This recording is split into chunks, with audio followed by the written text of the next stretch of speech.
Frumoși mei scorpioni, bine ați venit, dragilor! Astăzi facem etalarea bonus pentru luna decembrie, însă nu înainte să vă urez sărbători fericite, pentru că luna decembrie este despre sărbători. Așadar, să petreceți frumos atât Crăciunul cât și Revelionul și să ne vedem cu bine, Doamne ajută, la anul. Hai să vedem care sunt mesajele bonus pentru voi. Ok, s-a întors doamna vinovăție aici. Acum nu știu dacă este vorba despre acuzații pe care tu, nu știu, le ai asupra unor persoane sau dacă tu te simți vinovat de ceva. Ambele mesaje sunt valabile. Avem reconsideră, ok, trebuie reconsiderată această situație și avem primii pași. Foarte interesant. Persoană de încredere la capătul cărților. Pentru unii dintre voi este vorba despre probabil un conflict între tine și o altă persoană. Ori v-ați acuzat reciproc, poate exista și această a treia variantă dacă vreți, ori fie tu te simți vinovat pentru anumite acuzații pe care le-ai adus acestei persoane sau acea persoană te acuză pe tine de ceva sau încearcă să te facă să te simți vinovată. Na. Așadar, indiferent care este varianta, vorbim despre o persoană de încredere. Nu știu dacă este vorba de faptul că acea persoană este de încredere și conflictul e ca și cum nu are de ce să aibă loc între tine și acea persoană, așa că ți se spune să reconsideri ceea ce s-a întâmplat între voi și cumva să faci primii pași către a rezolva situația. Nu neapărat să te duci tu. Acum, depinde. Dacă e cazul că tu ești cel care ai acuzat pe nedrept pe cineva, da, du-te, caută să-ți ceri iertare, nu știu, habar n-am. Scuzere de rigoare, trebuie să învățăm că atunci când într-adevăr facem, hai să zicem, o prostie, între ghilimele, trebuie să ne asumăm.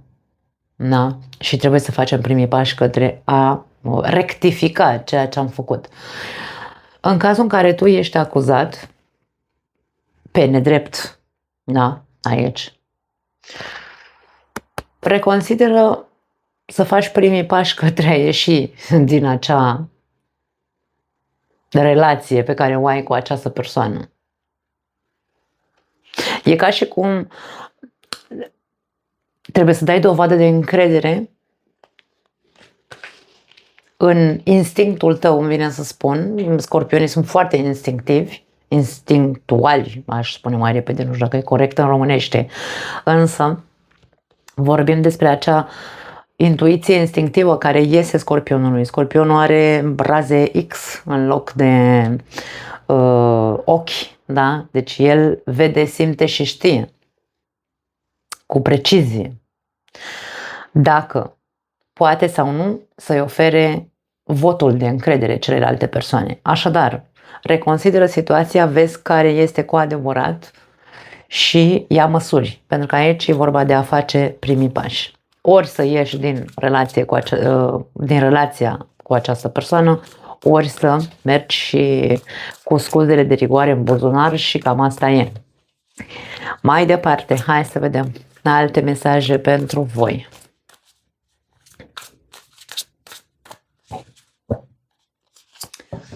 Patru de bâte. Familie este aceea care te face să te simți mai sigur și confortabil fiind tu însuți. Pentru unii dintre voi poate fi problema în legătură cu un membru al familiei voastre. Ori pentru că tu nu ai încredere într-o persoană, da? Sau în mai multe persoane din familia ta, ori pentru că conflictul are legătură nu neapărat de încredere, ci are legătură, nu știu, ceva s-a întâmplat acolo în familia unora dintre voi. Patru de bâte nu este, hai să spunem așa, o carte de conflict, da? Nu, dimpotrivă, este o carte de sprijin reciproc, este o carte de structură, este o carte de reconstrucție, da? Dacă tu nu te simți sau familia ta sau membrii familiei nu te fac să te simți în siguranță alături de ei sau confortabil lângă ei, îndepărtează-te, nu ai niciun fel de obligație, cu toate că ni s-a spus că familia e familie, nu, obligația este de partea tuturor membrilor familiei. Dacă unul dintre membrii familiei nu te face să te simți sau te face să nu te simți confortabil sau comod sau sigur pe tine în jurul lor, ieși de acolo, pleacă. Nu are sens să stați, să fiți acuzați, nu are sens să stați, să vă acuzați reciproc sau altele. Nu. E mai bine să se reconsidere mărul discordiei și să zicem ok, da, fiecare cu treaba lui, eu mă detașez, ies, plec de aici, îmi văd de treaba mea. Da. Cam asta este ideea. Tu dai dovadă de încredere în tine, în propria persoană și de respect de sine în același timp. 10 de spade, oamenii răniți rănesc alți oameni, atenție, 10 de spade, ceva s-a întâmplat, ori acuzațiile au fost prea grave, ori s-a dat cu băta în baltă, rău de tot aici. Și ca și cum nu se mai poate remedia. Nu știu dacă neapărat se poate remedia. 10 de spade ne arată că au existat victime aici. Cine a fost victima, voi știți. Povestea este care este. Eu nu am de ce să stau să-mi dau cu părerea care a fost victima, da? Voi știți. Ideea este că cel care a fost victimă sau cel care a fost rănit poate să rănească la rândul lui din durerea pe care o simte. Trebuie doar să reconsiderăm și să evaluăm un pic care a fost problema. Da? Pentru că putem să înțelegem că dacă ne-am atacat reciproc, fiecare a încercat să răspundă la durerea pe care a simțit-o. Așadar, depinde sau ține foarte mult de noi ca oameni cu capul pe umeri să evaluăm ce s-a întâmplat cu sinceritate, da? Ca să putem să rezolvăm, nu să stăm tot timpul să ne spargem oale în cap. 6 de cupe. 6 de cupe e cartea trecutului, e cartea nostalgiei, e cartea dorului, pentru unii dintre voi poate vă lipsește această persoană. Și aici mesajul este următorul: oferă-ți compasiunea pe care nu ți-au dat-o alții niciodată. Dragii mei, în momentul în care ne simțim victime, pentru că de aici vine să încercăm să înțelegem de unde vine compasiunea. Tu empatizezi cu o persoană care a fost rănită sau care a suferit. Celălalt trebuie să empatizeze cu durerea ta. Însă, când avem mărul discordiei aici și ne aruncăm oale sparte unul în capul celuilalt, nu mai putem să fim compasivi, da? Eu nu mai pot să simt compasiune față de tine și tu față de mine, pentru că ne rănim reciproc. Trebuie să înțelegem și să facem diferența între când doar unul singur e victimă și celălalt este agresor, sau dacă suntem amândoi când victime, când agresori. Așadar, evaluați, reconsiderați situația, vedeți ce și cum se poate rezolva ceva. Pentru că aici nu e vorba despre faptul că din nou reproșăm, da, vinovăție, sau arătăm cu degetul, reproșăm că tu niciodată nu te-ai pus în papucii mei. N-ai de unde să știi. N-ai de unde să știi. Dar vrem să vedem dacă celălalt a putut să fie într-un fel sau altul, să aibă compasiune față de durerea ta, dacă și tu ai atacat. Deci aici e un du-te vino, e un soi de cerc vicios în care nu se ajunge nicăieri dacă nu se reconsideră situația și acuzațiile, da? Motivele pentru care s-a ajuns aici, dragii mei. Tu poți să-ți oferi compasiunea pe care ei nu ți-au oferit-o niciodată din poziția ta de victimă. Ai fost rănit, ok, te-ai simțit rănit, da. Într-un fel sau altul vine să spun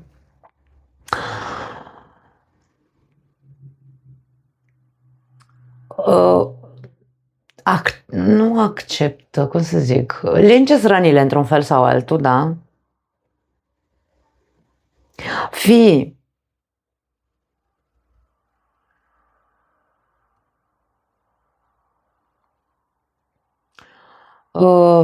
rămâi în contact cu ceea ce simți, pentru că dacă tu te-ai simțit rănit, este adevărul tău, ok, însă nu uita să reconsideri dacă a existat acea variantă în care fiecare dintre voi v-ați arunca cu acuzații în cap. No.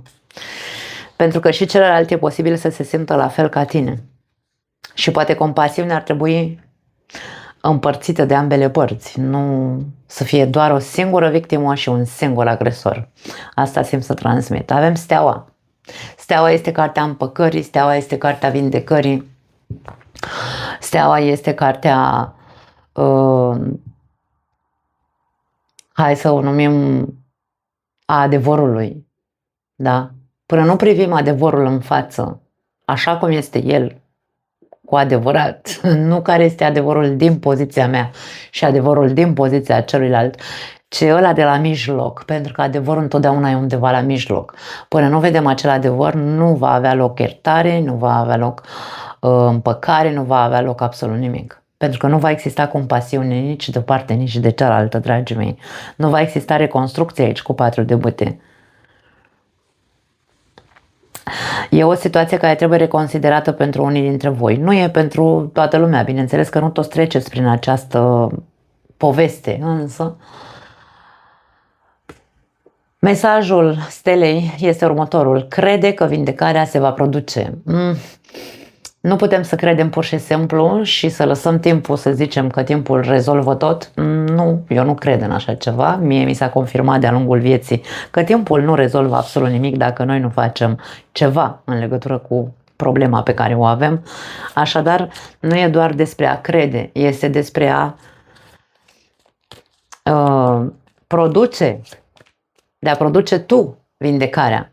Primii pași. Aici trebuie făcut ceva, nu se poate lăsa povestea asta la o parte. După cum am spus, 6 de cupe, cartea dorului. Dacă îți lipsește acea familie, acea persoană, reconsideră și vezi unde e adevărul și cum poți să faci tu primii pași către a remedia într-un fel sau altul partea ta, cel puțin, partea ta de vină, pentru că aici nu e vorba doar despre ceilalți. Insist, adevărul e undeva la mijloc. Hai să vedem, în iubire, ce vorbim? Despărțire, wow! Factorii religioși și codependență, atașament, despărțire, factor religios și atașament. Și avem sare și piper. Dacă aveți o relație, dragii mei, poate că relația voastră se bazează pe atașament. Sau problemele pe care le aveți în relație pot fi de dependențe. Ori aici, nu știu, dependențele de tot felul, da? Pot fi dependențe inclusiv legate de dogmă. Suntem dogmatici sau unul dintre noi e așa, ca un cal din ăla care nu vede stânga-dreapta. Dependențele, pot fi de tot felul, insist, alcool, droguri, păcănele, curvărăseală, habar n-am, nu știu. Mai puneți voi, puncte, da? Aici vorbim despre o evaluare, îmi vine să spun, pentru că nu mai există, pentru mulți dintre voi nu mai există atracție, nu mai există sare și piper în relația voastră, poate nu mai există de mult. Unii dintre voi ați tot reconsiderat, poate vă simțeați vinovați să vă despărțiți de persoana respectivă, n-ați îndrăznit să faceți niciun pas până acum, ați încercat, da, să construiți și să reconstruiți relația asta. Au avut loc trădări, de dragul trecutului, 6 de cupe, de dragul trecutului, aici putem să vorbim despre mulți dintre voi, sau mă rog, unii dintre voi care ați trecut inclusiv cu vederea și faptul că nu ați fost tratați ca oameni, îmi vine să zic aici un mesaj.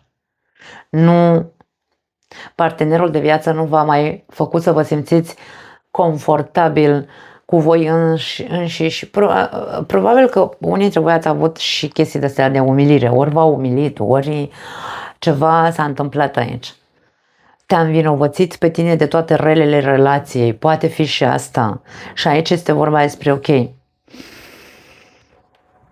pe ce se bazează relația ta în momentul de față, acum prezentul. Uite-te în prezent în relația ta, pentru că poate fi vorba despre a reconsidera ideea de a pleca din relația asta. Dacă ai un partener cu care tu stai doar de dragul copiilor, de dragul trecutului, de dragul atașamentului, habar n-am, și nu mai există absolut nimic decât acuzații, decât, nu știu, așa cum zic eu, oale sparte în capul vostru, nu te mai simți în siguranță lângă persoana de lângă tine, probabil că ar trebui să reconsideri plecarea, despărțirea de această persoană. Pune mâna și uite-te acum, în momentul ăsta, ce se întâmplă în relația ta și ce mai există între tine și partenerul tău de viață. Wow!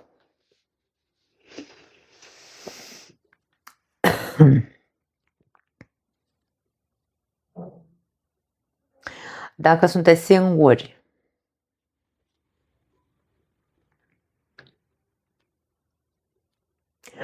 aici avem, în această poveste, avem scorpioni care au suferit foarte tare în relații. Dragii mei,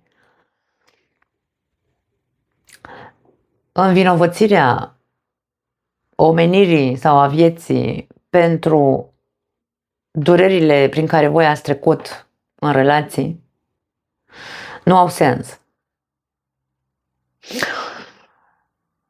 Tu lucrează cumva, îmi vine să spun la tine, lucrează cu tine, pardon, într-atât încât să începi să te simți din ce în ce mai sigur că în această viață există și persoane serioase cu care tu poți să încropești o relație sau încropești, nici nu știu cum se zice corect. Dat fiind faptul că a existat multă suferință în viața unora dintre voi, cei singuri, în care ați fost trădați, în care, nu știu, părăsiți, habar n-am, da. În voi, mie vine să spun, atenție, s-a instalat un soi de credință din aia foarte întărită în interiorul vostru, pe care trebuie să o reconsiderați. Am mai spus și la alte zodii, nu toți bărbații sunt niște proști și nu toate femeile sunt niște curve, pentru că în general cam asta se spune și de-aia avem reticențe de foarte multe ori să ne mai deschidem, să intrăm în alte relații. Ar trebui să reconsider și faptul, dacă există posibilitatea pentru unii dintre voi atunci când intrați într-o relație, pentru cei singuri, da? În momentul în care intrați într-o relație, deveniți dependenți foarte repede emoțional de persoana respectivă. Evaluați-vă acest aspect, pentru că Scorpionul este o persoană foarte fuzionabilă, caută fuziune cu celălalt. Scorpionul nu se duce cu primul care iese în calea lui, Scorpionul nu se culcă cu prima persoană care iese în calea lui. Nu, Scorpionul are nevoie să evalueze, are nevoie să miroasă, să vadă, până Scorpionul intră în relație cu cineva, trebuie să treacă acel cineva prin multe filtre ale Scorpionului. Așadar, în momentul în care Scorpionul a trecut sau persoana respectivă din viața Scorpionului a trecut prin acele filtre pe care le cere sau prin care îl trece Scorpionul, poate exista pericolul pentru unii dintre voi să deveniți dependenți emoțional sau atașați emoțional profund de acea persoană. Și aici este marea problemă când intervine o separare.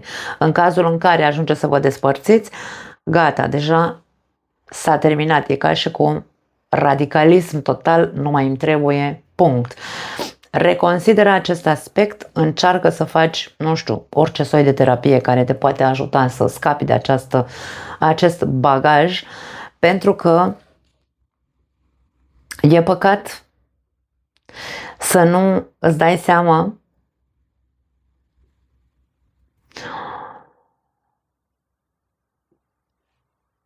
De ce nu înțelegi? Așa îmi vine mesajul, nu știu pentru cine e. De ce nu înțelegi că problemele nu vin de la faptul că, vezi, Doamne, ai încredere în persoana cu care intri în relație, problemele vin în momentul în care devine atașamentul atât de profund încât devii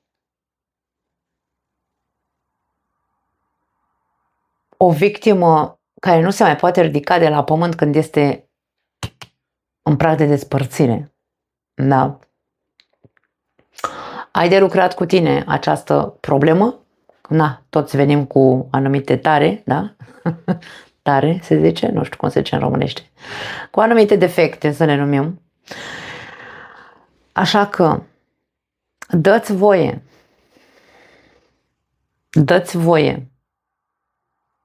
să te deschizi. Nu aș spune că apare cineva neapărat în această perioadă în viața ta, nu. Poate că există aici ceva, o nuanță de sare și piper între tine și cineva. Pare că este o persoană de încredere, dar ideea este alta. Ideea este că dacă pentru cei care există o persoană deja în viața lor, chiar dacă sunteți singuri, cu care, nu știu, poate vă înțepați, vă faceți așa, cum se zice la noi, nu? Ochi dulci într-un fel sau altul, dar în același timp ne și înțepăm, adică ne și scoatem în evidență toate defectele aici, vinovăția asta e ca și cum ne scoatem, da, cu degetele astea așa, ne scoatem în evidență fiecare dintre noi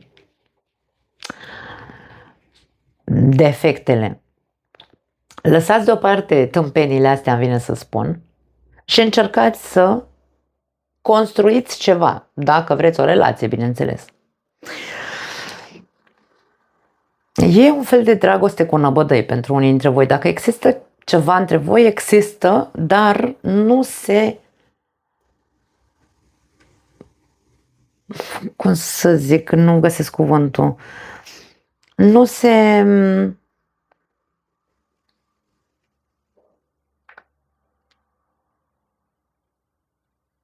Comportamentul între voi doi nu este cel adecvat. Cam asta este ceea ce îmi vine să zic. Ori vă scoateți ochii că, vezi, Doamne, că tu ești prea tradiționalist, că de la altul zice ție că tu ești ateu, că nu crezi în nimic și nu ai nicio credință în nimic. Că, nu știu, oamenii răniți rănesc alți oameni. Așadar, aici există un aruncat de săgeți de la unul la celălalt cu acuzații și tâmpenii în loc să reconsiderați și să ziceți, băi, mie îmi place de tine, mă atragi, da, aici avem sare și piper, mă atragi, bă, ălaltul și el, bă, păi și mie îmi place de tine și tu mă atragi, hai să vedem ce dracu facem. Da? Nu stăm să ne aruncăm săgeți cu venin și să scoatem în evidență tot ce e mai rău în noi. Reconsiderați. Poate că unii dintre voi nu v-ați despărțit de mult timp de altcineva și acum e ca și cum doar încercați să fiți așa foarte veninoși cu restul sau cu cel care a intrat în calea voastră în perioada asta, da? Încercați să reconsiderați comportamentul, nu vine să spun. Trebuie să dați dovadă de încredere, atât voi cât și celălalt, dacă vreți, bineînțeles, să porniți o relație. Ok, a sărit o carte, avem delfinii, bucurie și cooperare. Uite, dragii mei, cooperare ce înseamnă? Eu pun de la mine, tu pui de la tine, hai împreună să construim ceva, da? Cu bucurie aici, ne deschidem și hei rup.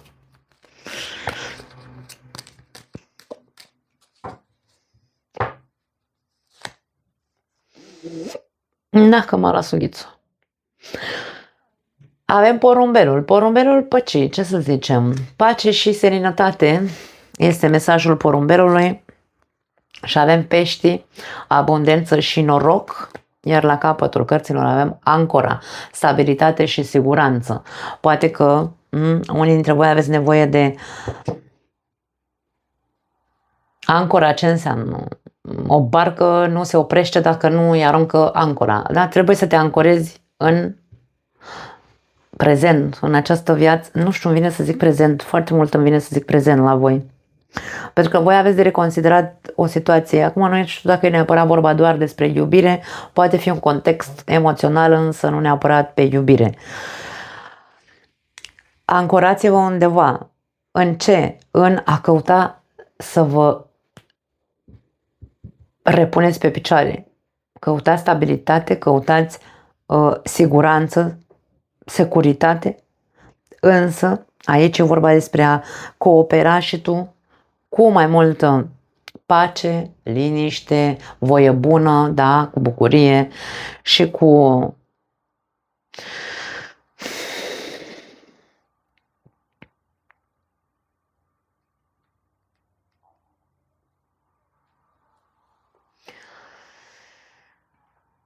aici rezultatele pot fi cu noroc, rezultatele pot fi, avem mesajul abundență și noroc pot fi dacă se schimbă aceste comportamente, aș spune, rezultatele pot fi foarte benefice. Pentru cei singuri, dragii mei, are balta pește, aici cu pești ăștia eu nu pot să zic altceva, dar oceanul e plin de pești, așadar, indiferent că vă e într-un fel sau altul sunteți reticenți, da, să mai intrați într-o relație, stați liniștiți că există, pentru fiecare dintre noi există o persoană pe lumea asta, dar trebuie să vă dați voie în primul rând și să vă ancorați în acea căutare a stabilității. Și când găsiți persoana care vă poate oferi stabilitatea și siguranța emoțională, atunci da, puteți să intrați în relație, însă până atunci trebuie să evaluate anumite comportamente și schimbate și la voi, bineînțeles.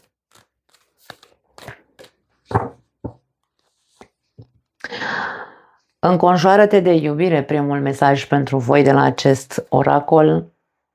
Adu-ți aminte să practici iubirea de sine. Da. Și nu te subestima niciodată. Lasă-o să plece, lasă-l să plece. Aici avem imaginea unei persoane care pare că e în doliu. Este o persoană îmbrăcată elegant care plânge la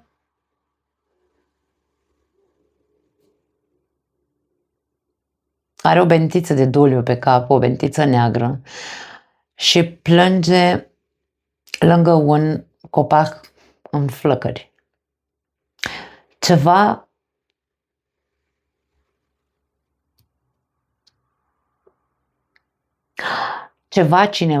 Ceva s-a întâmplat pentru unii dintre voi, o suferință foarte mare, dacă vorbim de o relație, probabil că vorbim despre o separare, un divorț, o despărțire, un abandon, nu contează, o trădare.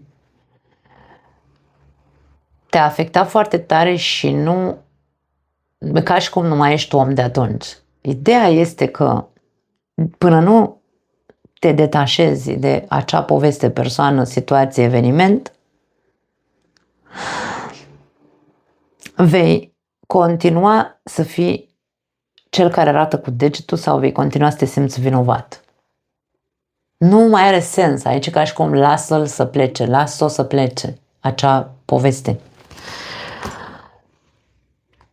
Când vorbim despre adu-ți aminte să practici iubirea de sine, eu vorbesc despre, întotdeauna pe acest canal vorbesc despre iubire de sine sănătoasă, dragii mei, pentru că următorul mesaj este nu te subestima niciodată. Sau să nu ai niciodată dubii în ceea ce privește valoarea ta personală. Ești o persoană valoroasă și tu și eu și ăla care te-a părăsit în felul lui sau care te-a acuzat sau care te-a rănit. Ideea e alta. În momentul în care privim doar din poziția noastră și zicem, ok,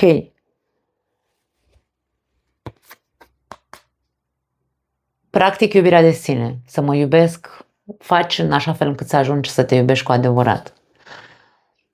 Să ajungi să nu te mai subestimezi niciodată, să nu uiți cine ești și cât ești de valoros. Însă, cheia, din punctul meu de vedere, este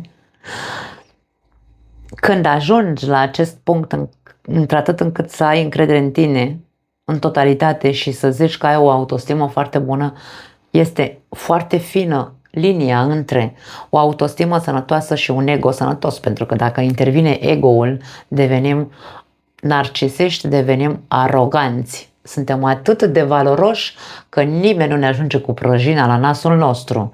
Suntem atât de importanți și atât de ne iubim pe noi înșine încât restul l-a căcat cu ei, da? Îmi cer scuze pentru limbaj, dar cam așa se înțelege pe românește. Dacă nu vorbește așa, omul nu înțelege. Așa că linia este foarte fină între iubire de sine și un ego arogant sau inflamat. Primul card zice, înconjoară-te de iubire. Dacă nu e iubire,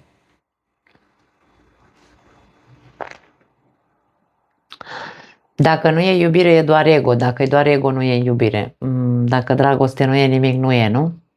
Așadar, dragii mei, nu uita că ești valoros, nu trebuie să te subestimezi și să te învinovățești niciodată, însă nu într-atât încât să ajungi să rănești pe ceilalți din cauza că tu ai suferit.